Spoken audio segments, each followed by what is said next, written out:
आज कश्मीर से जो तस्वीर सामने आई है, जब प्रधानमंत्री अपने कंधे पर तिरंगा लेकर चल रहे हैं, वो तस्वीर पड़ोसी मुल्क पाकिस्तान के लिए भी संदेश, वो तस्वीर इस देश की विकास की कहानी है। और वो तस्वीर सिर्फ पुल की नहीं है, ब्रिज की नहीं है। तस्वीर आप देखिए, प्रधानमंत्री की यह तस्वीर हर एक भारतीय की जीत की कहानी, विकास और शौर्य की कहानी है। पूरे पाकिस्तान और चीन की नींद उड़ाने वाली ये तस्वीर है। ये वो पल है जब दुनिया का सबसे ऊंचा रेलवे ब्रिज, चेनाब ब्रिज, तिरंगे के रंग में रंगा नजर आया। और जब प्रधानमंत्री हाथ में तिरंगा लेकर कंधे पर तिरंगे को उठाकर चल रहे थे, तो चीन और पाकिस्तान की हसरतें मटिया मेट हो रही थी। क्योंकि यह सिर्फ इंजीनियरिंग का चमत्कार नहीं है दोस्तों, ये उस हौसले, उस जज्बे का चमत्कार है जिसने इस ब्रिज को बनाने का काम किया। आज खुद उमर अब्दुल्ला ने कहा कि यह ब्रिज लंबे समय से अटका हुआ था, लेकिन एक जज्बा दुनिया के सबसे ऊंचे ब्रिज को कंप्लीट करने का, उसे पूरा करने का, भारत की इंटरनल सिक्योरिटी को मजबूत करने का, भारत की सेनाओं को मजबूत करने का, जो इस ब्रिज में नजर आता है। लेकिन इस ब्रिज में एक और चीज है, सुरक्षा का वो चक्रव्यूह है जिसमें पाकिस्तान फंसेगा और ड्रैगन की चालें खुद उलझेंगी। पाकिस्तान की सबसे बड़ी टेंशन ये नहीं कि भारत ने पुल बना लिया है, टेंशन ये है कि अब आतंकियों के आने का रास्ता बंद हो गया है। चीन की बेचैनी ये नहीं है कि पुल स्टील से बना है, बेचैनी ये है कि अब भारत अपने सैनिक, टैंक, ट्रेन, ताकत एक बटन में पहाड़ों तक पहुंचा सकता है। और सबसे बड़ा झटका है प्रधानमंत्री नरेंद्र मोदी के हुंकार, जो श्रीनगर से सीधे इस्लामाबाद और बीजिंग तक गूंजी है। आज का शो सिर्फ दुनिया के सबसे ऊंचे पुल पर नहीं है, पाकिस्तान और चीन की छाती पर भारत के बज रहे डंके का भी है, भारत के दुश्मनों के गाल पर करारे तमाचे का भी है, और उस तिरंगे का है जो अब पीर पांजाल की चोटियों पर शान से लहरा रहा है। यानी अब न घाटी कटेगी, न भारत झुकेगा। ये नया भारत है जो तरक्की और शौर्य की नई कहानी लिख रहा है। दिल्ली के कुतुब मीनार और पेरिस के आईफिल टावर से भी ऊंचा है यह पुल। कुतुब मीनार की ऊंचाई 72 मीटर है, यह पुल उससे 5 गुना ऊंचा है। आईफिल टावर की ऊंचाई 324 मीटर है, यह पुल उससे भी 35 मीटर ऊंचा है। चिनाब नदी के तल यानी कि रिवर बेड से पुल की ऊंचाई 359 मीटर है। दुनिया में इतना ऊंचा रेल का कोई भी ब्रिज नहीं है। इस पुल की दोनों छोर से लंबाई 1315 मीटर है। और ये खासियत देखिए आप इस नायाब इंजीनियरिंग की, आर्क शेप में बना हुआ यह ब्रिज उस धनुष की तरह है जिससे निकलने वाली बाणें सीधे भारत के दुश्मनों की छाती में धंसेगी। यह arch bridge, Chenab bridge, Pakistan के लिए किसी बुरे सपने से कम नहीं है। दुनिया के सबसे ऊंचे चेनाब पुल से पीएम मोदी ने कैसे पाकिस्तान की नसें हिला दी, पाकिस्तान की नींद उड़ाने वाले बयान दिए, आपको सुनवाते हैं। आज 6 जून है, याद कीजिए, एक महीने पहले, ठीक एक महीने पहले 6 मई की वो रात पाकिस्तान के आतंकियों पर कयामत बरसी थी।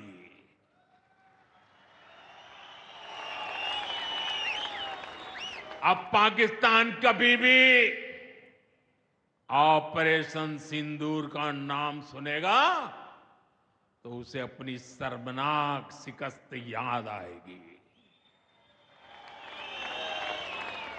पाकिस्तानी फौज और आतंकियों ने कभी सोचा नहीं था कि भारत पाकिस्तान में सैकड़ों किलोमीटर अंदर जाकर के आतंकवादियों पर इस तरह वार करेगा।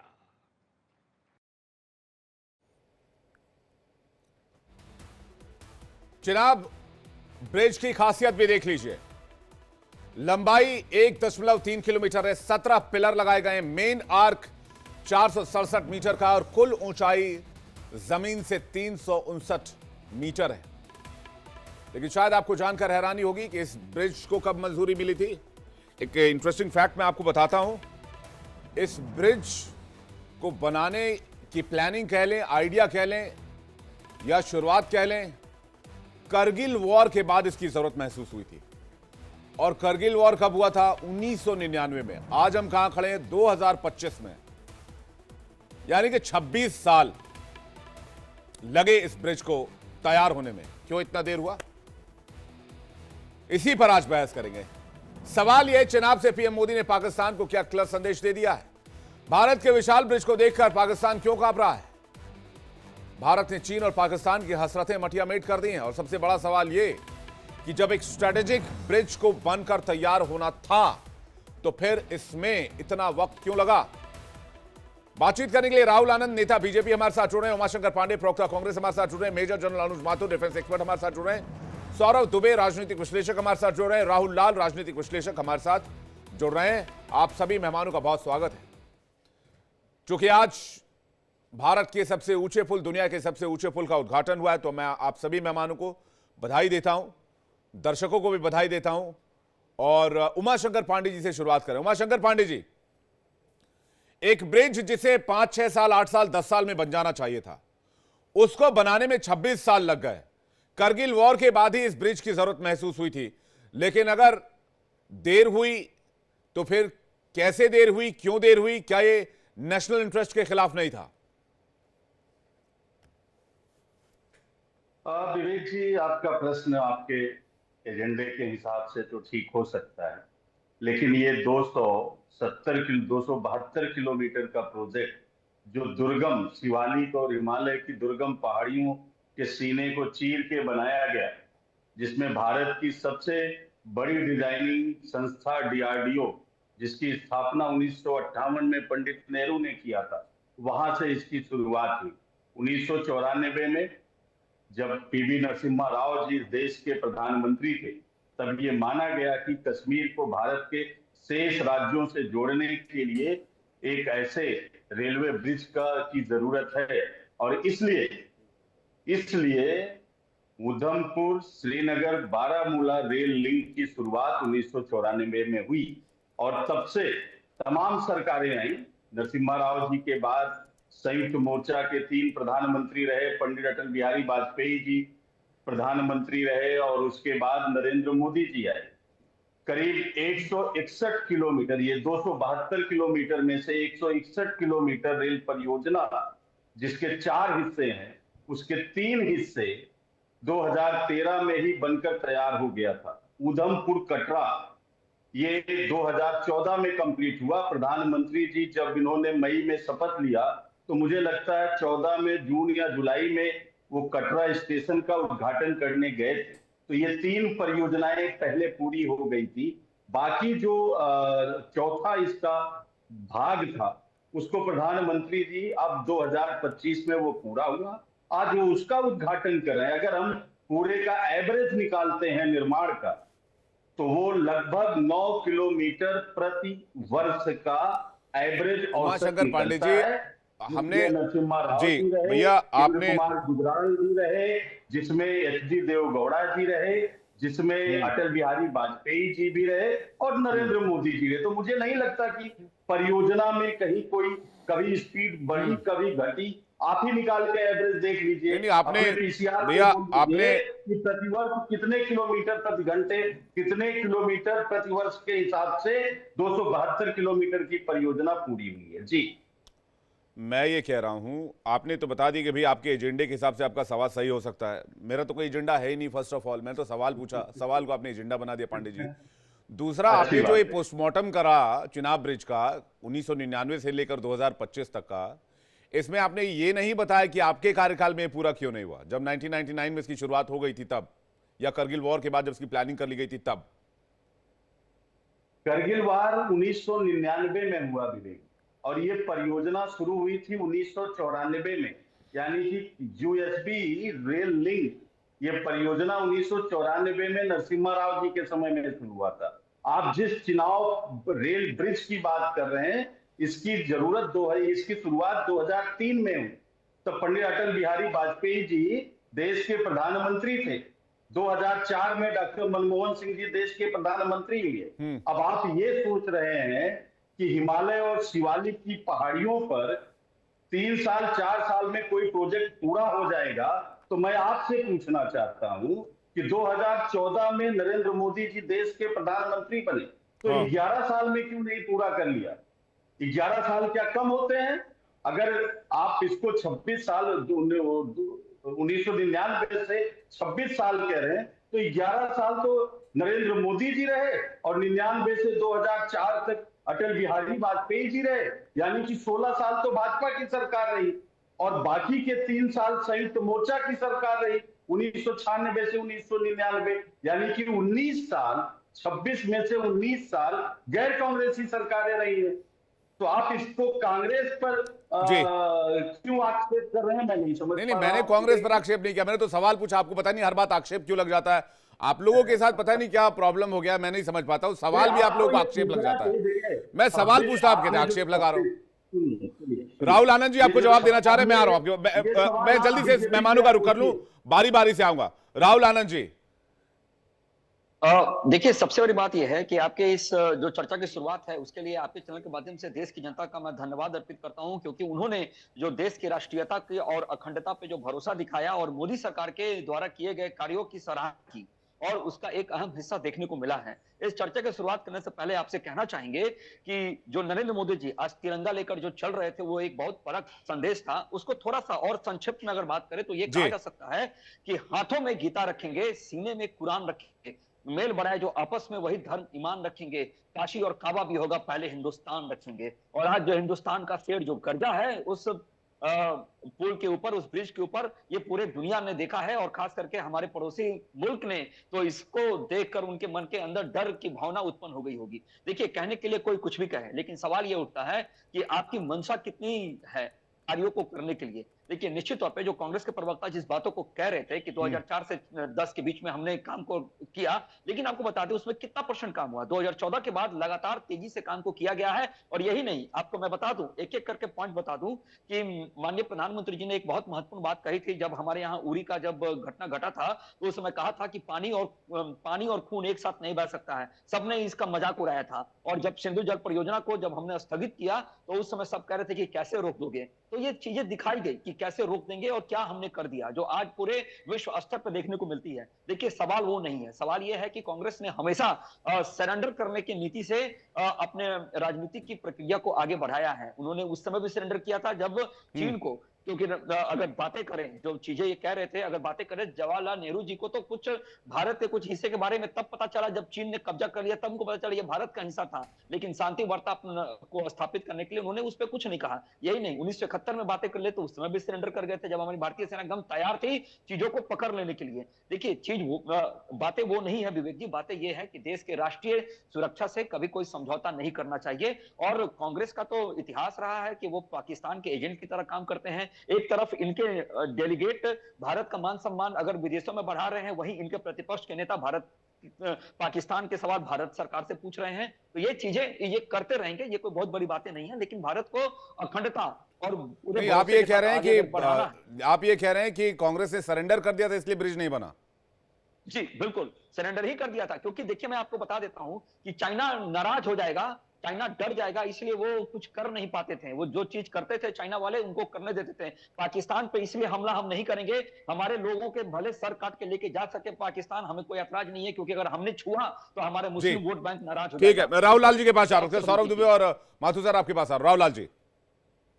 विवेक जी, मुझे तो यह आश्चर्य लगता है कि भारतीय जनता पार्टी और उनका इकोसिस्टम अब अटल बिहारी वाजपेयी सरकार को भी अपने सरकार में गिनती नहीं गिनते हैं। अरे कम से कम मोदी जी श्रेय ले, अटल बिहारी वाजपेयी को तो दे दे श्रेय। चलिए, नरसिम्हा राव को अपना नहीं मानते, बाकी गुजराल जी को अपना नहीं मानेंगे, वो अब देवगौड़ा जी तो कम से कम अभी सरकार में शामिल है, नहीं गठबंधन में शामिल है।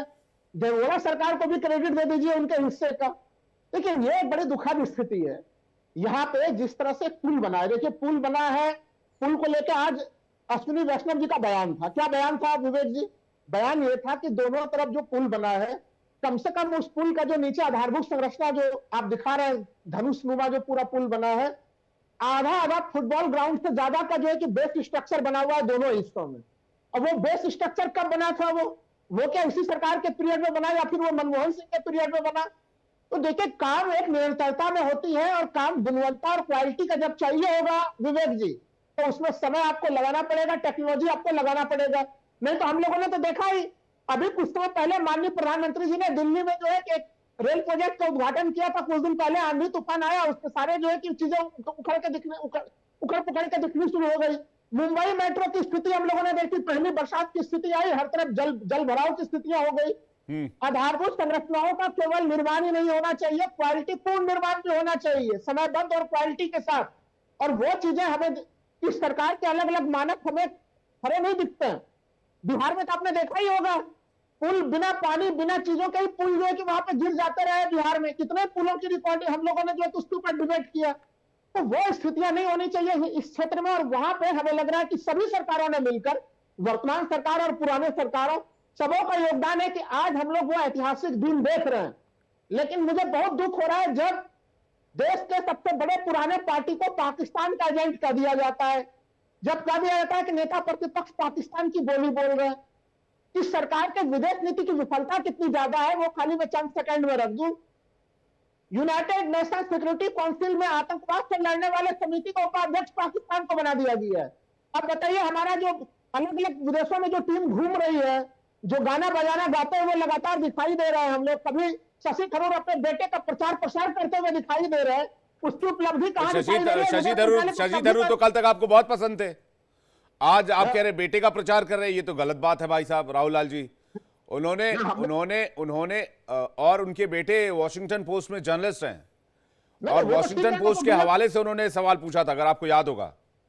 उन्होंने वॉशिंगटन पोस्ट के हवाले से पूछा। मैं तो कह रहा हूं कि इनका अभी भी मैंने पहले भी आपसे सवाल पूछा है कि शशि थरूर और तमाम जो प्रतिनिधिमंडल गया हुआ है, वो एक तरफ पाकिस्तान को 2008 के बाद किस तरह से पूरे दुनिया में अलग थलग कर दिया गया था और आज पाकिस्तान को आतंकवाद से लड़ने वाले समिति का उपाध्यक्ष बना दिया गया है।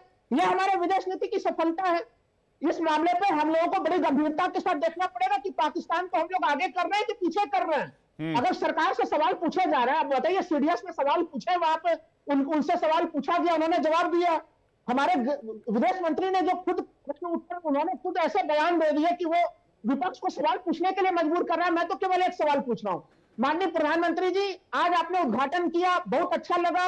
ये पूरा रेल लिंक 272 किलोमीटर का रेल लिंक था, 111 किलोमीटर का रेल लिंक का निर्माण वर्तमान सरकार ने किया है, उसके लिए उन्हें बधाई मिलेगा। लेकिन उसके पहले का रेल लिंक का निर्माण पुरानी सरकारों ने किया है। लेकिन आप उद्घाटन के लिए तो जम्मू कश्मीर गए, पीड़ितों अरे भाई साहब, पहुंचेंगे, पूछ कर जाएंगे आप, और पाकिस्तान को मैं तो सीधा सीधा सवाल पूछ रहा हूं, ब्रिज को बहुत पहले बन जाना चाहिए था, आखिर इतनी देर क्यों हुई? इस पर मैं ये तो कह ही नहीं रहा कि किस सरकार की क्या भूमिका रही। भाई जिसने फीता काटा काम उसका, बात खत्म हो गई। बिल्कुल नहीं होता, यही तो विश्लेषण गलत विश्लेषण है विवेक जी। फीता तो कोई भी काट लेगा, लेकिन काम मजबूती के साथ किसने किया, क्वालिटी के साथ किसने उसका आधारभूत संरचना, आधारभूत रूपरेखा रखा है, उसको ध्यान देने की जरूरत है। जी, सौरभ दुबे कुछ कहना चाह रहे हैं। बीजेपी तो बार बार कह रही है चिनाब ब्रिज का काम आप लोगों ने लटका दिया था, फंडिंग की कमी भी हो गई थी, इस तरह के एलिगेशन लगाए जा रहे हैं। सौरभ दुबे कुछ कह रहे हैं, उसके बाद में राहुल आनंद जी और पांडे जी आपके पास आ रहे, माथुर जी वेट कर उनके पास जाऊंगा। सौरभ दुबे जी,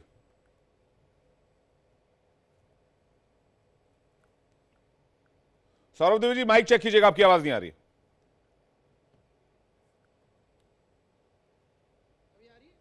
विवेक जी, अभी आ रही है आवाज? हाँ बिल्कुल आ रही है, बोलिए। देखिए, जिस प्रकार से अभी कश्मीर को लेकर के एजेंडे की बात आई, कांग्रेस के प्रवक्ता ने सीधा सीधा कहा कि एजेंडा चला रहे हैं। देखिए, मुझे लगता है कि चाहे वो चैनल का एजेंडा हो, चाहे एंकर का एजेंडा हो, चाहे हम सभी जितने लोग बैठे हैं, एजेंडा हमारा कश्मीर को लेके एक ही है कि कश्मीर का विकास होना चाहिए। और इसकी बात से कोई इनकार नहीं कर रहा है कि कश्मीर में जिस प्रकार से पहले कांग्रेस की सरकारें रही हैं और वहां पर कश्मीर के अंदर काम हुआ है, उसको भी हम स्वीकार करते हैं। नरेंद्र मोदी जी के नेतृत्व में जो कश्मीर के अंदर काम हुआ है, उसको भी इनको स्वीकार बड़े मन से करना चाहिए। हाँ, ये बात जरूर है कि जिस प्रकार से कश्मीर का विकास पिछले 10 से 11 वर्षों में इतनी तेजी के साथ हुआ, आतंकवाद के खात्मे के साथ हुआ, पत्थरबाजों के खात्मे के साथ हुआ, जिस प्रकार से वहां पर हमने देखा कि 35 लाख शिक्षकों की भर्ती हुई, 25 लाख जो है वो नए स्टूडेंट वहां पर दाखिला लेते हैं, कई कॉलेजों का निर्माण किया जाता है, रेहड़ी पटरी वालों के लिए 500 करोड़ का बजट एक आवंटित किया जाता है, डल झील के माध्यम से कम 3 करोड़ से ऊपर लोग जो है पर्यटन करने के लिए जाते हैं। ये अद्भुत जो कश्मीर दिख रहा है, ये विकास करता हुआ कश्मीर दिख रहा है।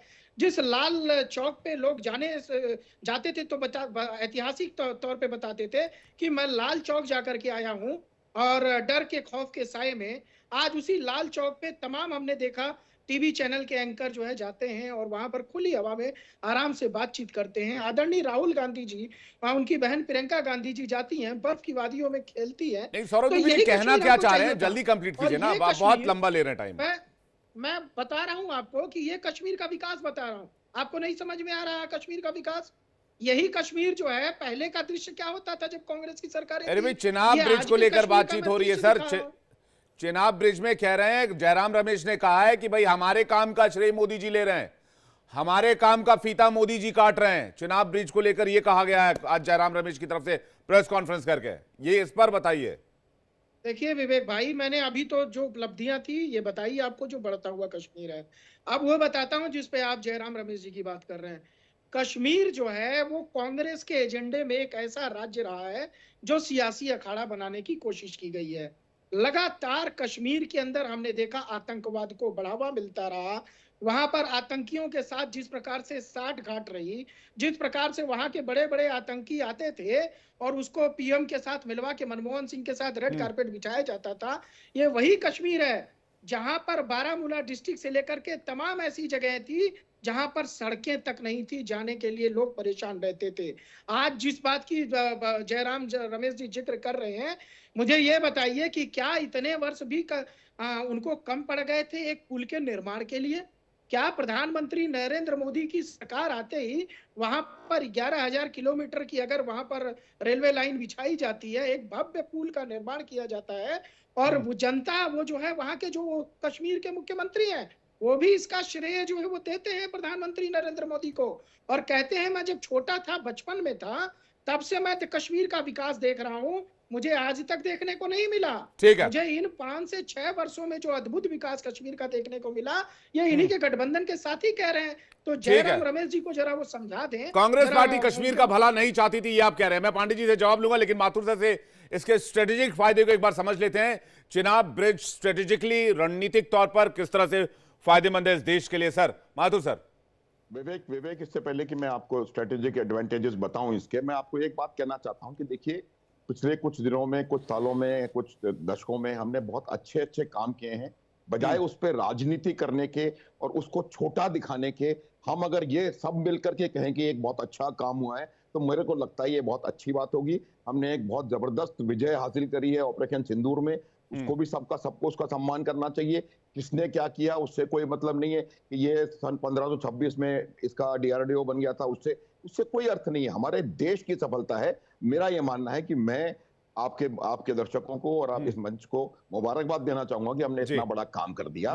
और इसके लिए दूसरी बात मैं ये बता रहा हूं कि मैंने उत्तर पूर्वी राज्यों में और जम्मू कश्मीर में अपने 4 दशक के मिलिट्री कैरियर में बहुत नौकरी करी है, और मैंने देखा है कि किस प्रकार से इंफ्रास्ट्रक्चर डेवलपमेंट कैसे हुआ, वहां पर किस किस प्रकार में चीजों की आवश्यकता थी और जो कि नहीं हो पाए। जैसे मैं आपको अरुणाचल का, चलिए अब अरुणाचल को छोड़ते हैं, यहाँ का देखते हैं, तो हमारे उस समय विचार कुछ और रहा होगा कि हम लोग बॉर्डर एरियाज पे डेवलपमेंट नहीं करेंगे, नहीं हुआ, अब हो रहा है, वो बात उसको छोड़िए। जहां तक प्रश्न इस ब्रिज का है, देखिए क्या होता है कि जो आपकी सेनाएं आगे लेह लद्दाख में हैं और जम्मू कश्मीर में भी हैं, उनकी मेंटेनेंस, उनका बिल्डअप, और उनमें जब अगर आपको एडिशनल फोर्सेस की आवश्यकता होती है तो वो वेदर डिपेंडेंट था, रोड डिपेंडेंट था, मात्र एक एक्सिस थी और उस एक्सिस पे ही जाते थे, और उसमें काफी अड़चनें और परेशानियां आती थी। तो मेरा यह मानना है कि हमें एक आवश्यकता थी जो कि एक all weather, good conditioned all weather एक हमें एक्सेस मिले, जिससे कि हम वहां मेंटेनेंस भी कर सकें और बिल्डअप भी कर सकें। तो ये जो ब्रिज है, ये जो रेलवे लाइन है, जी उसमें एक बहुत बड़ा रोल निभाएगी, क्योंकि firstly it is all weather, और दूसरी बात यह है कि इसको इस प्रकार से डिजाइन किया गया है कि हम इसकी आसानी से सिक्योरिटी करके और इसको हम या इससे हमारी मेंटेनेंस भी कर सकते हैं और बिल्डअप कर सकते हैं, क्योंकि जो लड़ने के लिए अगर आपको एडिशनल ट्रूप्स की जरूरत है तो उनको इसी रास्ते से जाना है। और अगर एक ही एक्सिस होगी, पिछले कुछ दिनों में लेह लद्दाख के लिए भी हमारे पास अभी 3 एक्सिस हैं और तीनों की तीनों ऑल वेदर हो गई हैं, क्योंकि जोजिला के नीचे भी टनल बन गई है और जो अटल टनल है जो कि खरदुंगला उधर बनी है रोहतांगला में, वो भी एक टनल बन गई। तो अभी मेरा ये मानना है कि इन तीनों का एक कंबाइंड इफेक्ट ये होगा कि हम अपने फोर्सेस को इजीली स्विच कर पाएंगे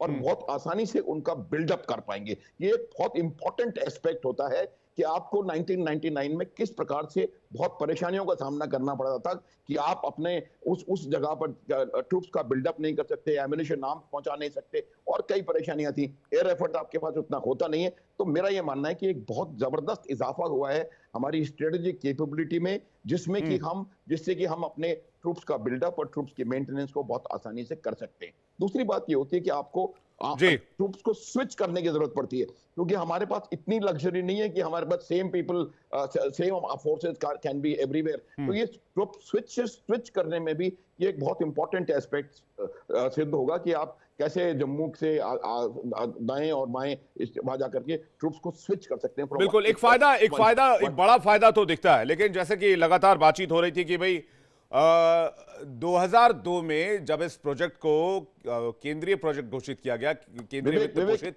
एक लाइन और बोलने देंगे आप मेरे को? जी जल्दी प्लीज सर, बोलिए सर। 2002 नहीं है, इसकी आवश्यकता तब पड़ी थी क्योंकि देखिए वहां पर हमारे को सबसे ज्यादा परेशानी है जो नॉर्दर्न एरियाज में हमारे ट्रूप्स का मेंटेनेंस के इशू था। तो ये 70s में इसको सोचा गया था कि हमको जम्मू और श्रीनगर को कनेक्ट करने के लिए मैं कुछ और बात कह रहा था सर। हाँ जी, मैं कह रहा था 2002 में इसको राष्ट्रीय परियोजना घोषित कर दिया गया। राष्ट्रीय परियोजना वो परियोजना होती है जिसमें 100% फंडिंग सेंट्रल गवर्नमेंट की होती है। 2004 में कहा यह जा रहा है कि डिले इसलिए हुआ कि यूपीए गवर्नमेंट के दरमियान due to bureaucracy delays and filed suppression की वजह से इस प्रोजेक्ट में देरी देखी गई। ये बात निकलकर, ये आरोप निकलकर सामने आ रहा है। उमाशंकर पांडे जी के पास जा रहा है, उसके बाद राहुल आनंद जी आपके पास आ रहे हैं। उमाशंकर पांडे जी, कई सारे सवाल है, मैं तो क्या ही सवाल पूछूं, आप पहले उन्हीं सवालों का जवाब दे दें प्लीज। आपकी आवाज नहीं आ रही, आपका माइक चेक कीजिएगा पांडे जी प्लीज। अनम्यूट कर दे रहा हूं। देखिए, मैं आपके दर्शकों के लिए बताऊं, आपके दर्शक समझदार हैं, वो तमाम चीजों से अलग, जिसको जहां डाउट होगा गूगल पे जाके विकिपीडिया या तमाम सारे स्रोत हैं चेक कर लेंगे। 1994 में ये परियोजना शुरू हुई थी। 1996 में नरसिम्हा राव जी की सरकार चली, फिर 96 से लेकर 2004 तक अटल बिहारी वाजपेयी जी और संयुक्त मोर्चा की सरकार रही। उसके बाद 10 साल डॉक्टर मनमोहन सिंह जी की सरकार रही और 11 साल से नरेंद्र मोदी जी देश के प्रधानमंत्री। इसके 4 हिस्से थे इस पूरे परियोजना के, और उसमें से 161 किलोमीटर पहले बन गया था। मैं उसको फेज वाइज बता देता हूं। जम्मू से उधमपुर 53 किलोमीटर का था, जो 2005 में पूरा कर लिया गया था। उधमपुर से कटरा 25 किलोमीटर का था, जो 2014 में पूरा कर लिया गया था। प्रधानमंत्री बनते ही नरेंद्र मोदी जी जिसका उद्घाटन करने कटरा गए थे, पूरे देश ने देखा था। उसके बाद बनिहाल से बारामूला तक 135 किलोमीटर डिस्टेंस थी, जिसको 2013 में मोदी जी के आने के पहले ही यूपीए की सरकार ने पूरा कर दिया था। यानी कि 161 किलोमीटर कांग्रेस पार्टी की सरकारों ने बनाया था, उसका औसत था लगभग 9 किलोमीटर प्रतिवर्ष। मोदी जी आए 11 साल में, उन्होंने करीब 111 किलोमीटर का बनाया है, और इसके पहले जो इन्हीं की सरकार रही, अटल बिहारी वाजपेयी जी करीब 6.5 साल तक देश के प्रधानमंत्री रहे।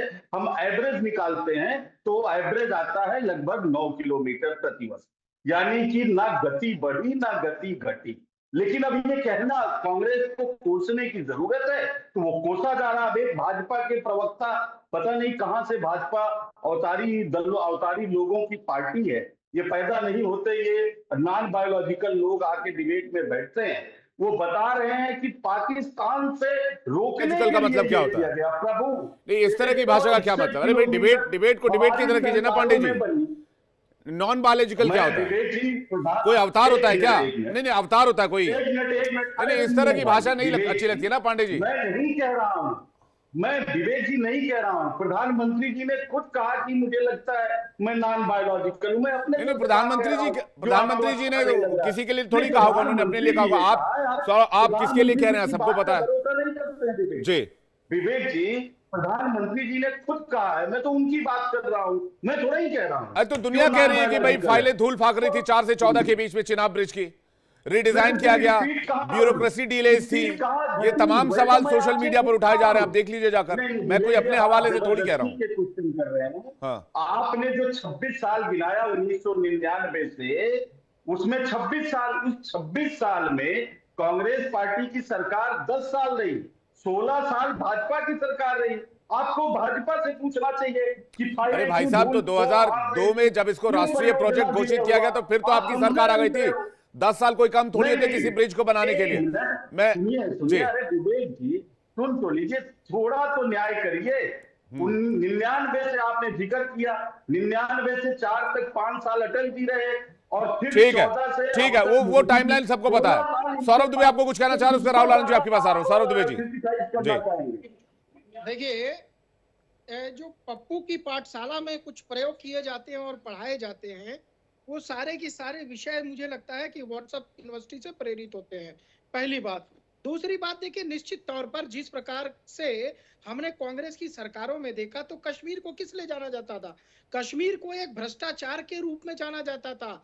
कहते थे अगर केंद्र सरकार से 1 रुपए चलता है तो कश्मीर में मात्र 10 पैसे भी नहीं बचते थे वहां के लोगों के लिए। ये अभूतपूर्व जो परिवर्तन हुआ है, वो आज पिछले 10 वर्ष से 11 वर्षों में हमें दिखा है कि जो बजट कश्मीर के लिए दिया जाता है, उसका सदुपयोग 100% वहां के विकास कार्यों में किया जाता है।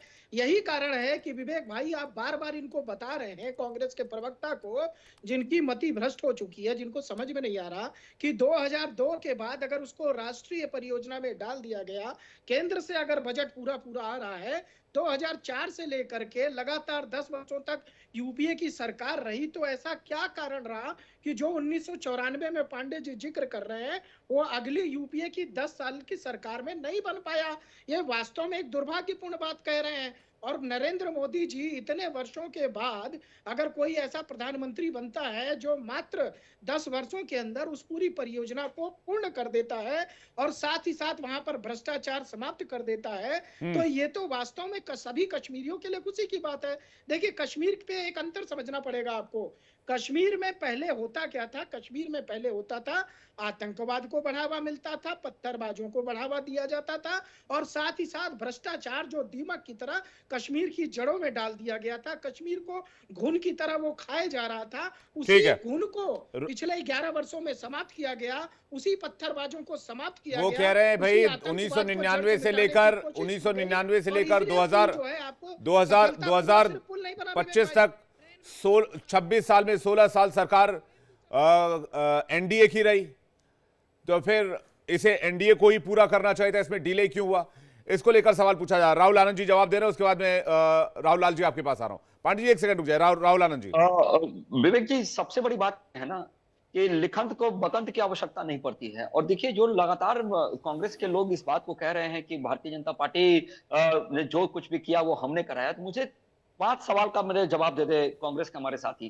पहला जवाब ये दे दे कि राम मंदिर का 500 वर्षों का इंतजार आपने करवाया, जब आपकी सरकार भी थी तब आपने उसको पूरा क्यों नहीं किया? आप कहते हैं कि भारतीय जनता पार्टी उसका श्रेय ले, क्यों ना ले? इसका मुझे उत्तर दीजिए। दूसरा मुझे बताइएगा कि सीए एनआरसी की जब जरूरत थी उसका आपने विरोध किया, और वो क्यों ना हो, और वो क्यों नहीं आपके कार्यकाल में हो गया? भारतीय जनता पार्टी ने कराया तो क्यों नहीं भारतीय जनता पार्टी इसका श्रेय ले? ये मुझे बताइएगा। डीआरडीओ की स्थापना की आप बातें कर रहे थे, निश्चित तौर पर जब डीआरडीओ का आपने स्थापना किया था तो आप स्वदेशी हथियार बनाना क्यों भूल गए, और क्यों नहीं आपने अपने लोगों को उस हिसाब से शिक्षित किया और उनको बढ़ावा दिया कि आप हथियार बनाइए? और आज जो ऑपरेशन सिंदूर में जो ताकत दिखाई गई, अब वो कहेंगे कि डीआरडीओ का स्थापना हमने किया तो आपने बनवा दिया, तो कौन सी बड़ी बात कर दी? क्योंकि देखिए क्या है ना कि हनुमान जी को ताकत का एहसास था, लेकिन हनुमान जी को अपनी ताकत का पहचान किसने कराया था? जामंत ने कराया था और उनकी शक्ति का सम्मान कराकर उनको कहा था कि आप कर सकते हैं, आप करिए। नरेंद्र मोदी जी ने यही किया। जब ट्रिपल तलाक जैसे विकार को सुप्रीम कोर्ट ने हटा दिया था, तो राजीव गांधी जी ने क्यों कुछ चंद मुल्ला मौलवियों के दबाव में आकर उसको हटा दिया था? आप ही वापस कर दिया था, लगा दिया था। आप हटा देते, क्या जरूरत थी भारतीय जनता पार्टी को कराने के लिए? यही नहीं, वैक्सीन तक, जो टीबी की वैक्सीन होती थी उसकी दवा तक भी विदेशों से मंगाई जाती थी। और जब आपके देश में स्वदेशी वैक्सीन बन जाती है, तब आप उस समय राजनीति करते हैं और कहते हैं कि हमने बना दिया था कॉलेज, तभी तो लोग पढ़ के आए, आपने क्यों नहीं करा दिया था? दूसरी बात मैं करूं, जब मेक इन इंडिया का जब शेर जब तैयार हुआ था और माननीय नरेंद्र मोदी जी ने इस बात को कहा था कि मेक इंडिया के तहत हम स्वदेशी तकनीकी से हथियार को बनाएंगे, तो राहुल गांधी जी ने संसद में इसका उपहास उड़ाया था। और आज वही शेर लोगों को डरा रहा है और दिखा सामर्थ्य और ताकत। देखिए, कहना बहुत आसान होता है, करना बहुत मुश्किल होता है। मैं कह रहा हूं कि इनकी जो कूटनीति थी वो हर वक्त जाकर दुश्मन देश के सामने इन्होंने सरेंडर किया है। जब गलवान घाटी में जब हमारे सैनिक मार रहे थे, आपको याद होगा, उस समय भी कांग्रेस के मुखिया ने कहा था कि चाइना हमारे सैनिकों को पीट रही है। यानी आप बताइए वो किसके तरफ से बोल रहे हैं? इस समय इतने बड़े घटना पे भी वो व्यक्ति जाकर चाइना के दूतावास में जाकर विदेशी नीति के लोगों से मिल रहा है। ये कैसा पहचान वो दिखाना चाह रहे थे देश को? देखिए, निश्चित तौर पे देखें, आज वो बिहार का दौरा भी करने आए हैं, तो मैं आपको बता दूं, जो व्यक्ति अंतर्राष्ट्रीय स्तर पे भारत की छवि को धूमिल करता फिरता हो, ये कहकर कि आप भारत के किसी भी कोना में नहीं जा सकते हैं, वो व्यक्ति 5 बार में। ठीक है, राहुल लाल जी इसका जवाब ले लेते हैं।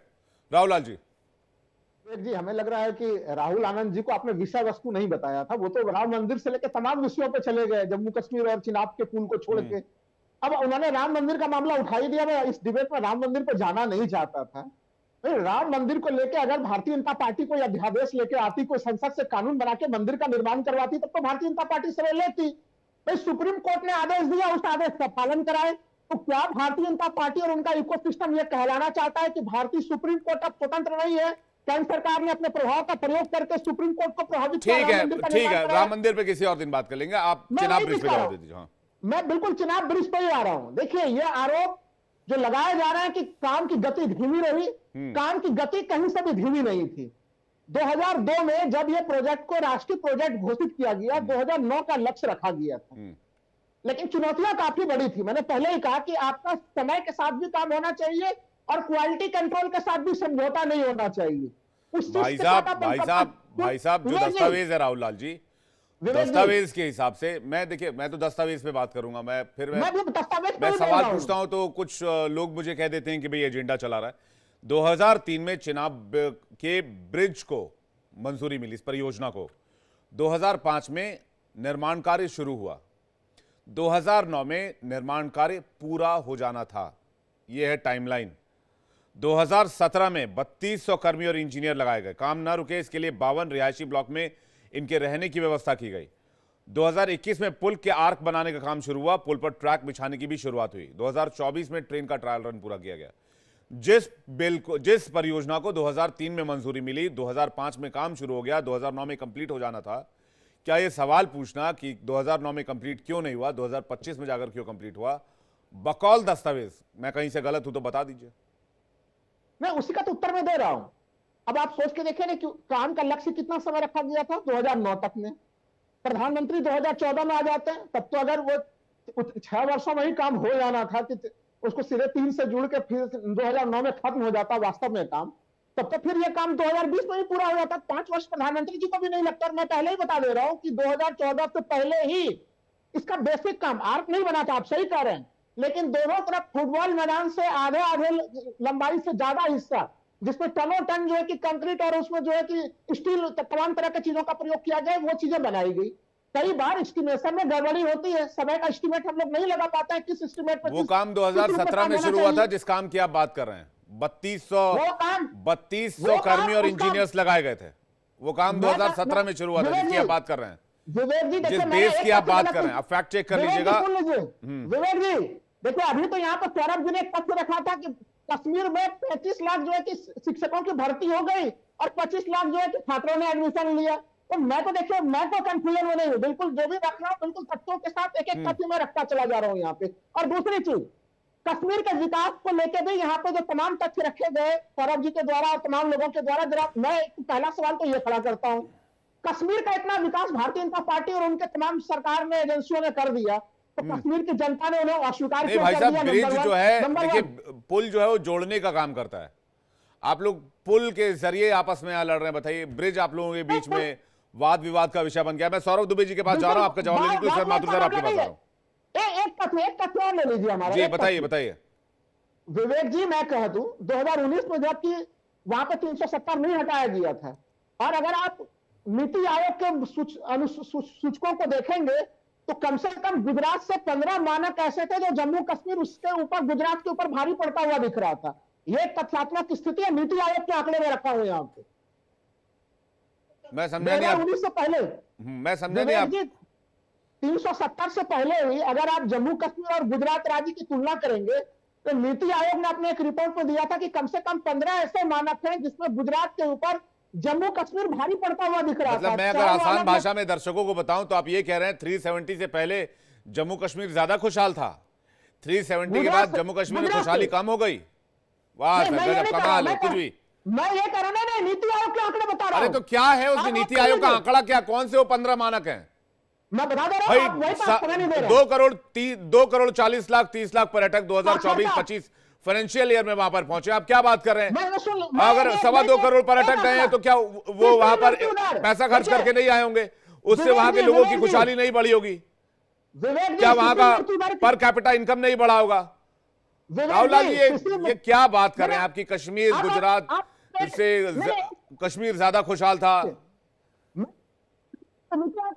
सौरभ दुबे से जवाब, उसका माथुर सर भी कुछ कहना चाहते हैं। सौरभ दुबे जी, देखिए सर वो पॉइंट भी बता दीजिएगा नेक्स्ट टाइम, जिस पॉइंट की आप जिक्र कर रहे हैं, जिस पॉइंट पर आप बात करें। किन 15 मानकों पर कश्मीर आगे था 370 के पहले और गुजरात पीछे था? सौरभ दुबे जी। देखिए राहुल जी के चिल्लाने से, जोर जोर चिल्लाने से जो है सत्य जो है वो झूठ जो है वो सत्य तो बन नहीं जाएगा।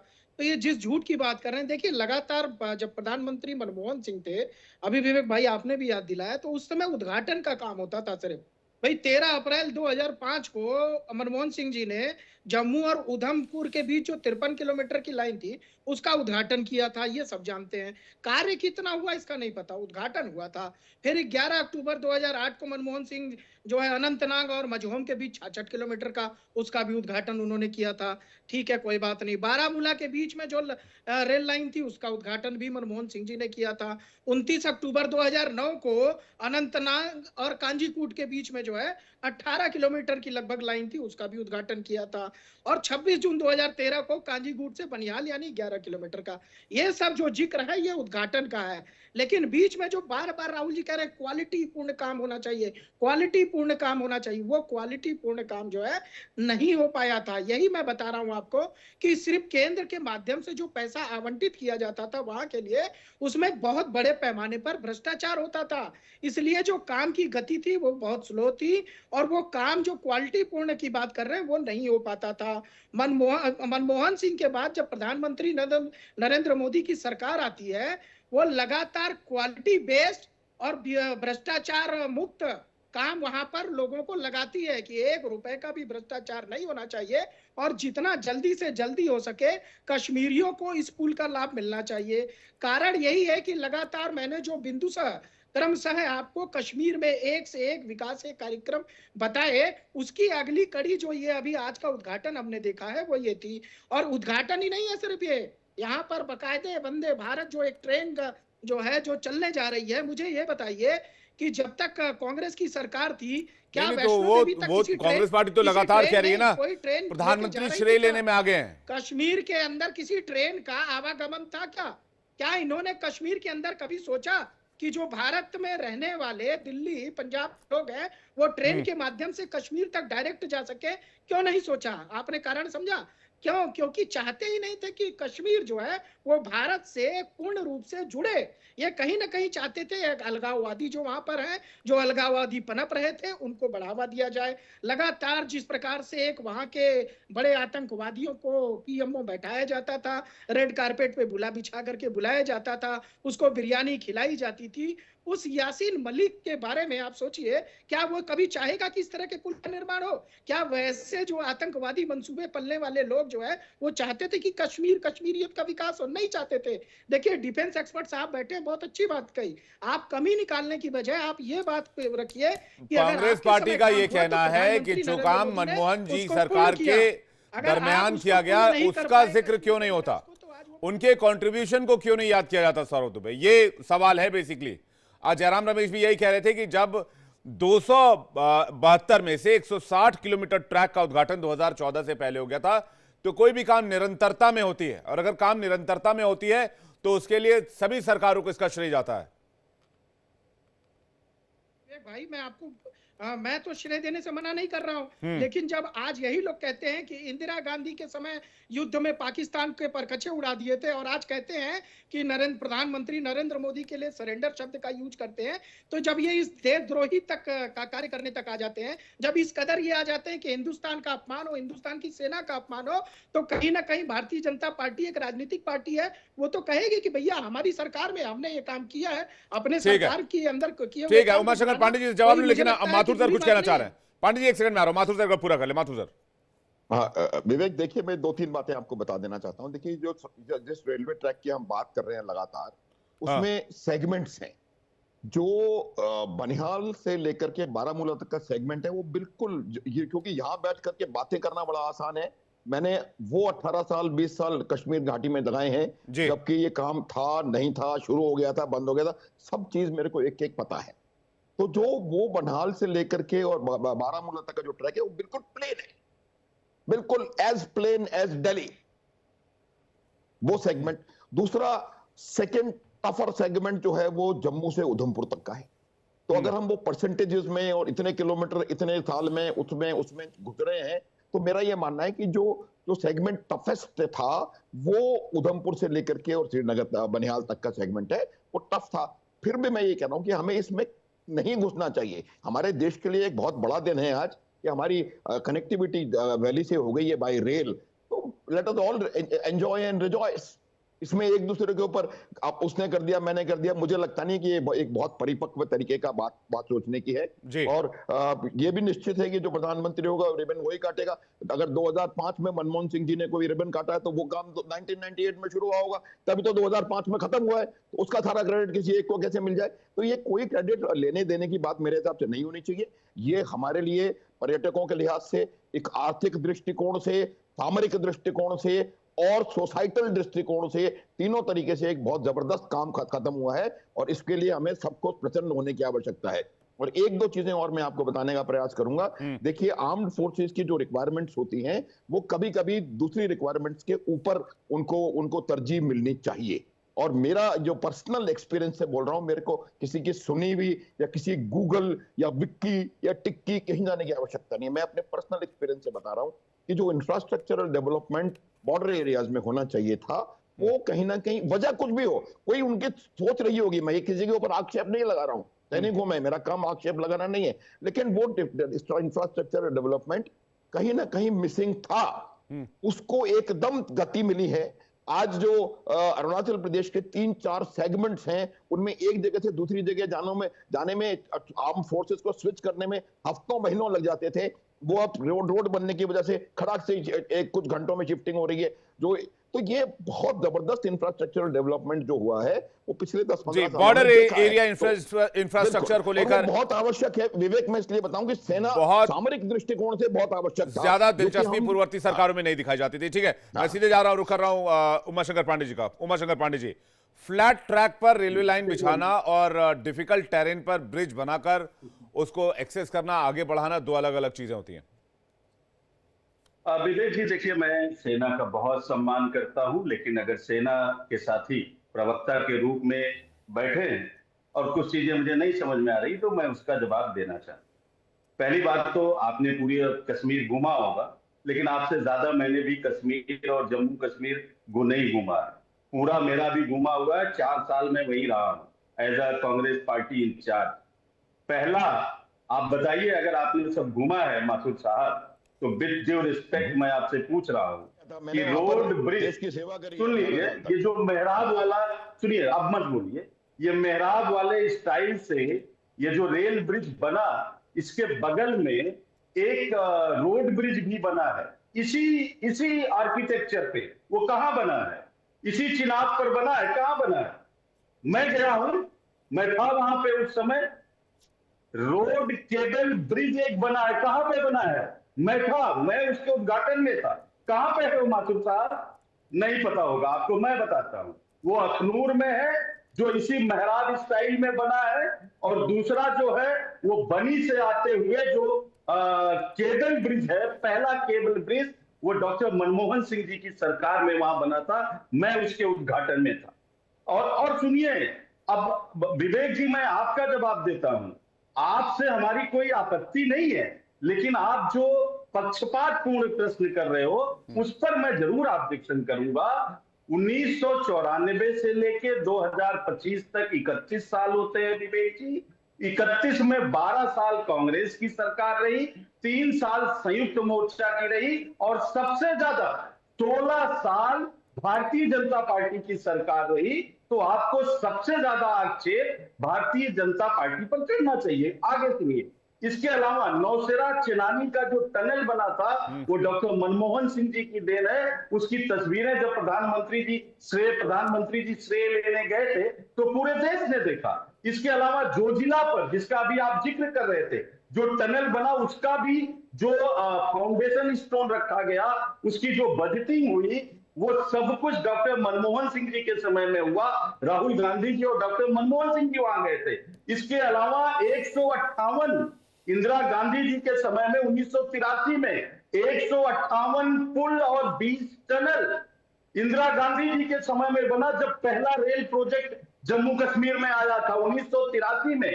तो आप इस तरीके से कांग्रेस पार्टी या दूसरी सरकारों ने जो जम्मू कश्मीर के लिए काम किया है, जब आप उस पर जो है सीधे सीधे उसको नकारते हैं तो सवाल उठेंगे। अभी मैं बॉर्डर की बातें सुन रहा था, और अभी वो भाजपा के घोषित प्रवक्ता कह रहे थे 35 लाख शिक्षकों की भर्ती। अरे विवेक जी, 1,25,00,000 आबादी है जम्मू कश्मीर की, उसमें से 35 लाख शिक्षक इन्होंने मोदी जी के समय में भर दिए। इनको ये तो पता है कि मेरे सवाल का आप जवाब दे दीजिए। आप सुनिए, राहुल गांधी जी हो गया ना सर, आपने नॉन स्टॉप बोला 2-2.5 मिनट। अब आप मेरे सवाल का जवाब दे दीजिए। 2002 में चिनाब ब्रिज को राष्ट्रीय परियोजना घोषित किया गया, 2003 में इसको प्रोसेस किया गया, 2005 में पुल का निर्माण कार्य शुरू हुआ, 2009 में कंप्लीट हो जाना था। तो कहां काम सुस्त चल रहा था भाई? ब्रिज का काम जब 2009 में कंप्लीट हो जाना था, किस बात की सुस्ती थी, किस बात की ब्यूरोक्रेसी थी, किस बात का डिले था? कहां फाइल दब रहे थे? क्यों फंड नहीं मिल रहे थे? बताइए। जब 2005 में ब्रिज का निर्माण शुरू हो गया था, 5 साल में ब्रिज नहीं बन सकता था? 11 साल में नहीं बन सकता था? तो बन तो गया 11 साल में। 11 साल में नरेंद्र मोदी रहे, क्यों नहीं बना? मिस्टर दयाशंकर पांडे, 2009 में मैं फाइल की टाइमलाइन बता रहा हूं आपको। मिस्टर दयाशंकर पांडे, मैं फाइल की टाइमलाइन बता रहा हूं, मैं कोई घर की किताब नहीं पढ़ रहा आपके साथ। साढ़े 6 साल अटल बिहारी वाजपेयी के समय में क्यों नहीं बना? आप मुझे बताइए ना। 2002 में राष्ट्रीय प्रोजेक्ट तो इसको घोषित किया गया ना। 2002 के बाद 2004 में सरकार चली गई अटल बिहारी वाजपेयी की। इसलिए कहता हूं, आपके चेहरे पर नकाब। अरे छोड़िए, नकाब वकाब सब गया तेल लेने के लिए, छोड़िए। इस तरह की बातें मुझसे मत कीजिए। नकाब है, ये है, वो है। ये आप लोग जर्नलिस्ट को पंचिंग बैग बनाकर रखा आप लोगों ने। जर्नलिस्ट को पंचिंग बैग समझते हैं क्या? जर्नलिस्ट को पंचिंग बैग समझते हैं क्या? अपने कुकर्मों को याद कीजिए।